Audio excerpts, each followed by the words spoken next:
Assalamualaikum warahmatullahi wabarakatuh.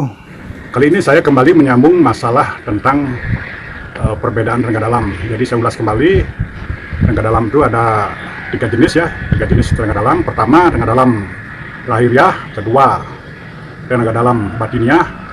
Yang ketiga, kombinasi atau gabungan antara tenaga dalam lahiriah dan batiniah.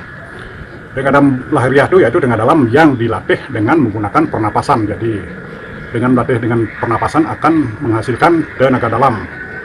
Tentunya tekniknya bermacam-macam ya untuk tenaga dalam pernapasan. Kemudian yang kedua, tenaga dalam batiniah. Tenaga dalam batiniah itu yaitu kita mengolah tenaga dalam dengan menggunakan lapal-lapal, mantra-mantra, ataukah berdasarkan kepercayaan masing-masing, misalnya menggunakan suatu bacaan-bacaan tertentu yang mana diyakini nantinya menghasilkan suatu energi yang disebut dengan tenaga dalam. Kemudian yang ketiga yaitu kombinasi antara tenaga dalam lahiriah dengan batiniah. Artinya dia melakukan gerak tenaga dalam dengan pernapasan, namun dilambari dengan doa atau lapal-lapal tertentu. Barangkali itu pertama tentang tenaga dalam. Nah, ini sekarang saya kembali melanjutkan berdasarkan pertanyaan-pertanyaan dari kawan-kawan. Pertanyaan yang perlu saya jawab, pertama ada yang bertanya, Pak, bagaimana caranya memecahkan benda keras dengan menggunakan tenaga dalam? Semua jangan sampai terkecoh ya. Kalau kita akan memecahkan suatu benda, seperti lihat, nah, di sini ada genteng. Ini saya pecahkan. Itu sebenarnya kawan-kawan harus bisa membedakannya. Jadi untuk memecahkan benda keras itu sebenarnya tidak ada hubungannya dengan tenaga dalam. Nah, itu kawan-kawan harus telaah. Kalau kita memecahkan suatu benda, kita ingin memecahkan suatu benda itu murni dengan melakukan latihan fisik. Jadi tidak ada hubungannya dengan tenaga dalam. Jadi kita khusus melatih diri untuk memecahkan benda keras. Nah, jadi sebenarnya tidak ada. Jadi saya sendiri terus terang sudah 23 tahun ya berkecimpung di tenaga dalam. Tidak ada istilahnya kita memecahkan benda keras dengan tenaga dalam step kemudian pecah. Kalau Anda berguru speed manapun tidak akan ketemu kecuali gurunya mengada-ada ya. Karena kalau ini khusus latihan fisik namanya.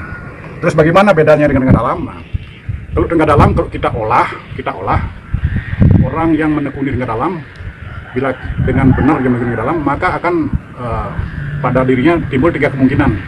Bila dia benar-benar melatih tenaga dalam saya maksudnya. Jadi pertama dia akan memiliki kemampuan untuk mengobati. Nah, itulah tenaga dalam. Kemudian bisa saja dia memiliki kemampuan kewasitaan. Atau yang ketiga mungkin saja dia memiliki kemampuan kanuragan. Mengapa kanuragan?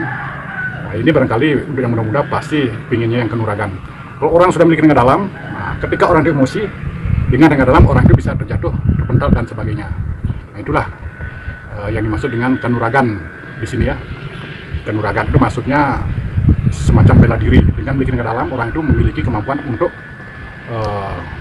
memukul orang itu ketika orang itu emosi, dia akan terpental.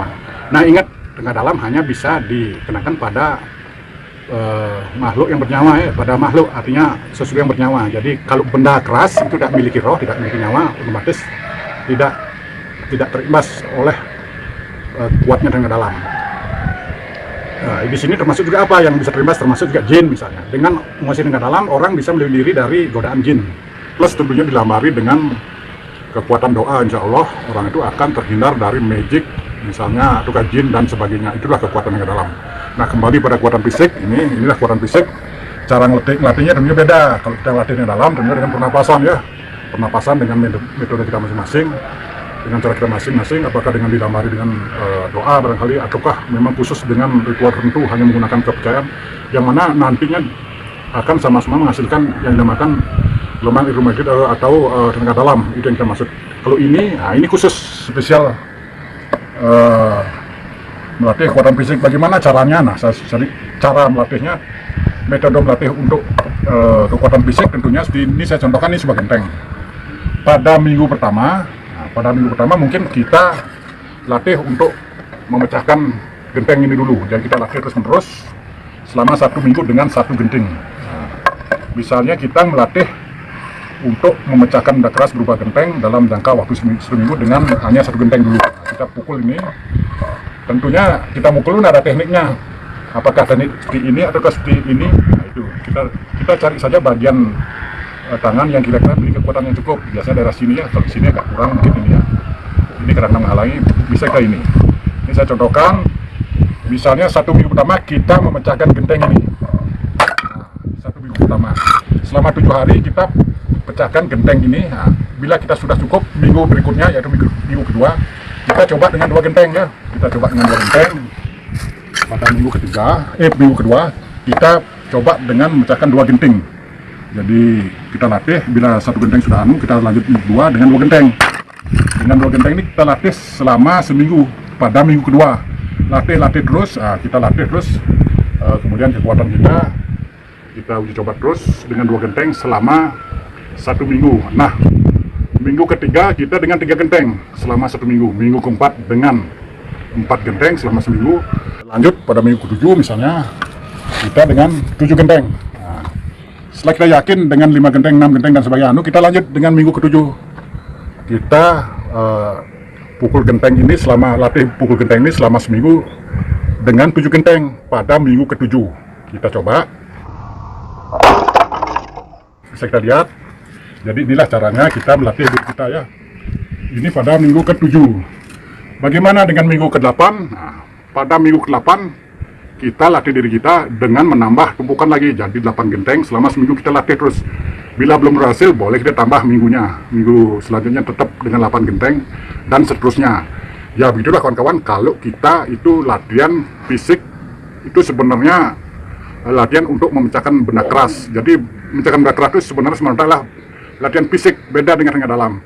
Nah, bagaimana kalau orang yang belajar tenaga dalam, memperbesar tenaga dalam, namun dia juga melatih fisik seperti ini? Nah, inilah lengkapnya. Nah, tentunya akan sempurna lah bila kita latihan tenaga dalam plus kita latihan fisik ini, maka akan sempurna olahraganya. Jadi akan membentuk jiwa kanuragan namanya. Jadi dia tuh memiliki kekuatan tenaga dalam, memiliki kekuatan tenaga dalam, tapi juga memiliki kekuatan fisik, bisa untuk menghancurkan benda keras. Nah, itu akan lengkap. Biasanya potensi yang menonjol pada orang tersebut adalah kanuragannya. Jadi dia memiliki bela diri, memiliki kekuatan.